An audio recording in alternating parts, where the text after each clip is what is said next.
नमस्कार, मी प्राध्यापक तुषार वाघमारे, तालुकाध्यक्ष राष्ट्रवादी काँग्रेस शरदचंद्र पवार पक्ष कळंब. आज आपल्यासोबत संवाद साधण्याचं कारण की आपण पाहतो तुमची आमची मुलं, कष्टकऱ्याची, शेतकऱ्याची, शेतमजुराची पोरं मोठी स्वप्न पाहतात, ती साकार करण्यासाठी प्रचंड कष्ट घेतात, दिवसरात्र जागतात, अभ्यास करतात आणि परीक्षा देतात आणि निकाल यायच्या आधी कळतं की त्यांचा पेपर फुटला होता. त्यांच्या स्वप्नाचा चुराडा होतो, सगळे स्वप्न धुळीस मिळतात आणि आपण पालक म्हणून किंवा विद्यार्थी स्वतः काहीच करू शकत नाही, फक्त बघत राहावं लागतं. हे का होतं? का तर जेव्हा सरकारची यंत्रणा भ्रष्ट असते किंवा इतर प्रशासकीय यंत्रणेवर सरकारचा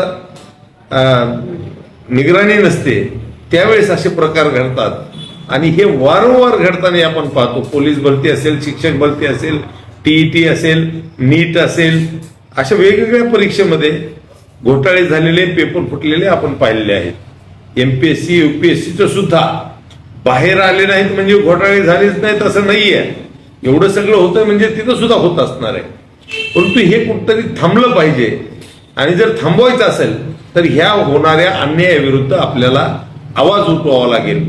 जो समाज आवाज उठवत नाही त्या समाजाला कुणी न्याय देत नाही आणि हा आवाज उठवण्यासाठी राष्ट्रवादी काँग्रेस शरदचंद्र पवार पक्ष कळंब यांच्या वतीनं आम्ही छत्रपती शिवाजी महाराजांच्या उद्या आसोड रोड पुतळ्याला हार घालून आंदोलन करणार आहोत आणि रॅली काढणार आहोत तहसील कार्यालय कळंबपर्यंत आणि तिथं तहसीलदारांना या विषयासंदर्भात निवेदन देणार आहोत.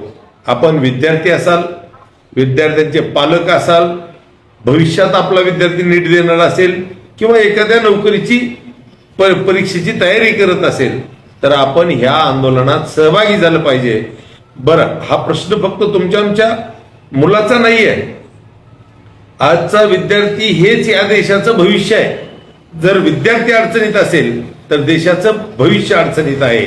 म्हणून मी आपल्याला विनंती करू इच्छितो की आपण सर्वांनी उद्या 12:30 वाजता होणाऱ्या आंदोलनासाठी छत्रपती शिवाजी महाराज चौक इथे उपस्थित राहावे आणि आपला या आंदोलनात सहभाग निश्चित करावा, सहभागी व्हावं आणि ह्या अन्यायाविरुद्ध वाचा फोडावी. धन्यवाद. जय हिंद, जय महाराष्ट्र.